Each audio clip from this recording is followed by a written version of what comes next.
और यही वो केजरीवाल है जो ये बात कह रहा था कि अगर दिल्ली पुलिस मेरे अधीन होती तो मैं 2 घंटे के अंदर ये सड़क खाली करा देता। आज केजरीवाल चुप्पी साधे हुए हैं। या तो ये साफ कर दें कि वो अमानतुल्लाह के साथ नहीं खड़े हैं, या वो ये साफ कर दें कि जो अमानतुल्लाह साहब ने किया है वो गलत था। और मचाने लगा और लगातार सारे न्यूज़ चैनलों पे ये चलने लगा कि अब वही शाहीन बाग जो 103 दिन तक सड़क पे था, आज उसको ढाने जा रहा है ये बुलडोजर। ये कहाँ खड़े हैं दिल्ली के मुख्यमंत्री? क्या विधायक जी के साथ खड़े हैं या नहीं खड़े? ये साफ करने की जरूरत है।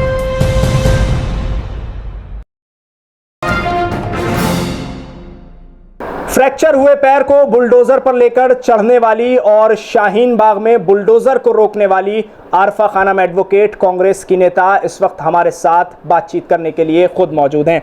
आरफा न्यूज़ मैक्स पर आपका बहुत बहुत स्वागत। बहुत शुक्रिया। सबसे पहले आपसे ये जानना चाहेंगे कि जिस तरह से आपने शाहीन बाग में बुलडोजर को रोका, आप अपने फ्रैक्चर वाले पैर के साथ बुलडोजर पर चढ़ गईं और किस तरह से सीआरपीएफ की जो महिला सुरक्षा कर्मी थी उन्होंने आपको उस वक्त खींचा, तो क्या उस वक्त हुआ था उस वक्त का थोड़ा सा आप हमें बताइए।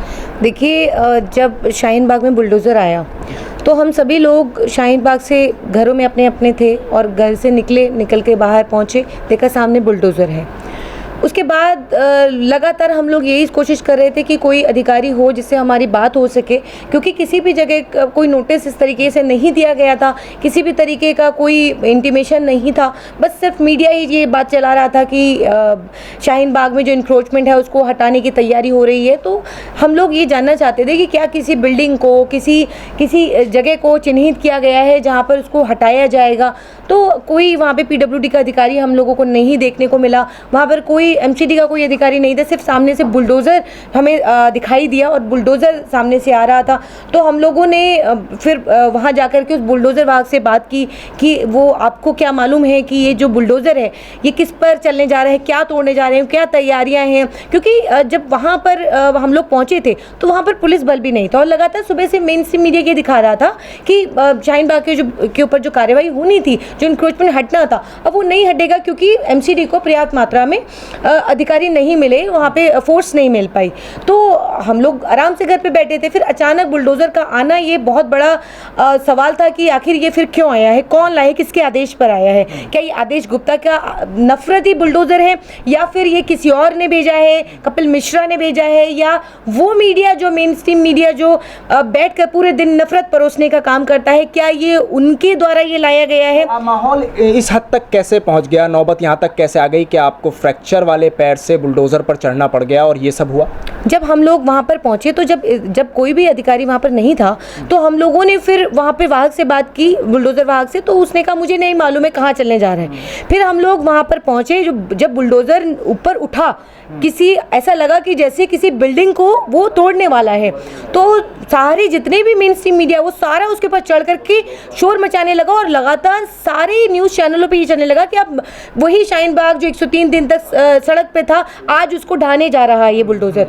तो सभी लोग बाहर आने लगे और फिर जब बाहर आने लगे तो हम लोग उसका विरोध कर रहे थे। और विरोध हमारा ये था कि जिस अमीर की लग्जरी है, जिसकी ठाट है, जिसने इंक्रोचमेंट किया हुआ है, जिसकी कोई रोजी रोटी नहीं है, उसको तोड़ा जाए। और जो गरीब आदमी है, जो मजबूरी के तहत वो सालों से सड़क पे बैठा है, अपने बच्चों के लिए भरण पोषण के लिए वो सड़क पे बैठा है, 4 पैसा कमा करके लेके जाता है, तो कम से कम उसका ठेला नहीं टूटना चाहिए। उसकी रोजी रोजगार को अगर आप हटाना चाहते हैं तो उसको समय दिया जाए। बस यही हमारा विरोध है। जैसे कि हम लोगों ने जहांगीरपुरी में देखा कि वहाँ पर जिस तरीके से जूस कॉर्नर तोड़ दिया गया, लोगों की ठेलियाँ तोड़ दी गई, वहाँ पर मस्जिद के बाहर कोर्ट का आदेश के बाद भी लगातार 1.5 घंटे तक वहाँ पर बुलडोजर चलता रहा। तो यानी कि वो असंवैधानिक बुलडोजर चलाया गया, ये बात मानने वाली है कि कोर्ट का आदेश के बाद लगातार मेन स्ट्रीम मीडिया ये दिखा रहा था, वहाँ पर ये भी दिख रहा था। लेकिन उसी दूसरी तरफ अंजना ओम कश्यप जैसे पत्रकार वहाँ पर अपने सामने कोर्ट के आदेश के बाद भी वो ठेली उनके सामने टूट रही थी और कैमरे से शूट हो रहा था। तो ये समझने वाली बात थी कि वहाँ पर हम लोगों को हिम्मत, पूरा शाहीन बाग इकट्ठा हुआ और ये हिम्मत दिखाई। शाहीन बाग की आवाम, शाहीन बाग के लोगों को मैं सलाम करती हूँ कि वो उन्होंने जो ताकत दिखाई, वो हौसला दिखाया कि वहाँ पर बुलडोज़र के सामने खड़े होकर विरोध किया कि ये असंवैधानिक बुलडोज़र जो चलाने की कोशिश हो रही है शाहीन बाग पे, ये हम नहीं चलने देंगे। और यही विरोध करते हुए कि हमने ये कहा कि अगर आपको शाहीन बाग पे बुलडोजर चलाना है तो आपको सबसे पहले आरफा खानम के ऊपर बुलडोजर चलाना पड़ेगा। अगर आप आर्थिक मार दे रहे हैं, सामाजिक मार देना चाहते हैं, अपने वोटर को खुश करना चाहते हैं, तो आप हमारे ऊपर से चला दीजिए, क्योंकि मौत आनी है, कल आएगी, आज आ जाए कोई गम नहीं है। जेलों में डालना चाहते हैं, लाठियां चलाना चाहते हैं, यही मानसिकता और यही नफरत आप परोसने यहाँ पर आए हैं, तो बेशक हमारे ऊपर चला दीजिए। अच्छा, कल अमानतुल्लाह खान को भी गिरफ्तार किया गया, उसके बाद से ही हम लगातार आपके ट्विटर पर नज़र रखे हुए हैं, आप लगातार ट्वीट कर रही हैं, अमानतुल्लाह खान की गिरफ्तारी को आप गलत ठहरा रही हैं, उनके समर्थन में आप उतर रही हैं। देखिए, मैं हमेशा से ये बात कहती आई हूँ कि जब भी जुल्म ज्यादती होगी तो हमेशा आप आरफा को सामने पाएंगे। जिस तरीके से मदनपुर खादर में लाठीचार्ज हुआ, कार्यवाही की गई बच्चों पर, महिलाओं पर, जितने भी वहाँ पे जिस तरीके से जो लोग वहाँ पे विरोध कर रहे थे इस बात का कि जो इंक्रोचमेंट हटाने की आपकी बात थी, वो इंक्रोचमेंट हटाने की बजाय उन लोगों के आपने घरों पे बुलडोजर चलाया। आपने ये कहा कि जो वहाँ पर आपने पहले से नोटिस दिया था, या आपने दिया था या नहीं दिया था, मेरी जानकारी में नहीं है कि आपने नोटिस भी दिया था।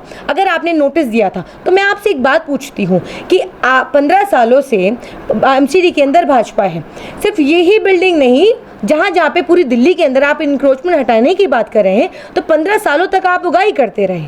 15 सालों से आप उगाई करते हुए आपने अपने आलिशान बंगले, गाड़ियाँ और आपने अपने बच्चों को विदेशों में पढ़ाया, तो आप लोगों के ऊपर असल मायने में कार्रवाई होनी चाहिए।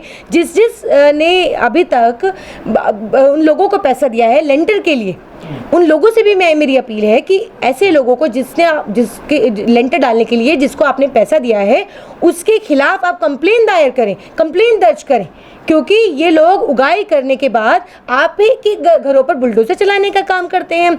जिस वक्त ये ईंट डल रही थी, नींव डल रही थी, जिस वक्त वो स्ट्रक्चर खड़ा किया जा रहा था, जो आदमी ये सोच रहा था कि जिसने अपनी जमा पूंजी जमा करके ऐसे बिल्डरों को दी कि भाई हमारे सर पर भी छत आएगी, हमारा भी आशियाना होगा, तो ऐसे लोगों ने पैसा दिया। अब उन लोगों का क्या होगा? क्या ये मार क्या ये उन लोगों को है जिनकी ये बिल्डिंगें थी? ये किन के ऊपर है? उन गरीबों के ऊपर है जिन्होंने अपने बच्चों का पेट काट करके फ्लैट खरीदने की, मकान खरीदने की कोशिश की। तो ये उनके ऊपर मार है, गरीबों पर मार है। आप एक समुदाय को टारगेट करने की आड़ में आप गरीबों और दलितों के ऊपर भी मार दे रहे हैं। तो ये मैं कहती हूँ कि मदनपुर खादर के अंदर जो जिस तरीके से ओखला के विधायक अमानतुल्लाह साहब को ले जाया गया, तो मैं ये कहती हूँ कि आज जिस तरीके से आप ये देखेंगे कि पूरी ओखला अमानतुल्लाह साहब के साथ खड़ी है। और मैं भी ये कहती हूँ कि देखिए, आज नहीं तो कल जो भी उनके ऊपर धाराएं लगाई गई हैं, जो भी उनके ऊपर एफआईआर हुई हैं, आज नहीं तो कल इंशाल्लाह आप बाहर होंगे और आपको बेल मिलेगी। लेकिन ये आपको और आपके लोगों को सोचने की ज़रूरत है और ओखला को सोचने की ज़रूरत है कि जिस तरीके से केजरीवाल ने जो रवैया अपनाया है अपने लोगों, अपने विधायक, अपने कार्यकर्ताओं के साथ, और ये लगातार ये रवैया देखने को मिला है कि जहांगीरपुरी में हमने देखा, दिल्ली दंगों में हमने देखा, मरकज़ के मामलों में देखा कि जिस तरीके से मरकज़ पे ताला लगाया गया, दिल्ली दंगों में हमने देखा, CNRC के वक्त में सड़क पे लोग बैठे थे, संवैधानिक लड़ाई लड़ रहे थे, और यही वो केजरीवाल है जो ये बात कह रहा था कि अगर दिल्ली पुलिस मेरे अधीन होती तो मैं 2 घंटे के अंदर ये सड़क खाली करा देता। तो यानी कि ये किस मानसिकता का, ये जो दिल्ली का मुखिया है जो किस मानसिकता का है, ये बात हम लोगों को समझ लेने की ज़रूरत है। और मैं ये बात कहना चाहती हूँ कि ओखला के विधायक के समर्थन में लोग खड़े हैं, लोगों ने अपनी दुकानें बंद की हैं, लेकिन उन लोगों को ये बात समझ लेना चाहिए कि केजरीवाल ने जिस तरीके से अपने विधायक का साथ ना देकर चुप्पी साधी हुई है हर मामले में, खास करके जब मुस्लिम का कभी भी कोई मामला होता है, कहीं पर दिल्ली के अंदर जिस तरीके से झुग्गी झोपड़ी के बदले मकान देने की बात कर रहे थे और हर जगह से ये झुग्गी झोपड़ियां और मकान तोड़े गए, तो ये आज केजरीवाल चुप्पी साधे हुए हैं। या तो ये साफ कर दें कि वो अमानतुल्लाह के साथ नहीं खड़े हैं, या वो ये साफ कर दें कि जो अमानतुल्लाह साहब ने किया है वो गलत था। ये इनकी पार्टी, इनके लोग ये साफ कर दें कि ये गलत था, या फिर साथ खड़े हों। क्योंकि हमारे वक्त में जब शाहीन बाग में बुलडोजर चलने की तैयारी थी तो हमें हिरासत में लिया गया, पूरी कांग्रेस पार्टी हमारे साथ खड़ी थी। दिल्ली के प्रदेश अध्यक्ष चौधरी अनिल कुमार पुलिस स्टेशन आए, उसके बाद शाहीन बाग आए, अपने कार्यकर्ताओं को हौसला बढ़ाया, समर्थन किया। लेकिन मैं ये पूछती हूँ कि ये कहाँ खड़े हैं दिल्ली के मुख्यमंत्री? क्या विधायक जी के साथ खड़े हैं या नहीं खड़े? ये साफ करने की ज़रूरत है। ठीक है, तो आरफा खानम एडवोकेट हमारे साथ इस वक्त बातचीत कर रही थी। उन्होंने सीधे तौर पर एक सवाल उठाया है, सवालिया निशान के साथ अपनी बात को ख़त्म किया है। आरफा खानम कहती हैं कि क्या दिल्ली के मुख्यमंत्री अरविंद केजरीवाल अपने विधायक अमानतुल्लाह खान के साथ खड़े हैं या नहीं खड़े हैं, इसका जवाब ज़रूर दें। दिल्ली से कैमरा पर्सन नाजिम के साथ न्यूज़ मैक्स के लिए साहिल नकवी।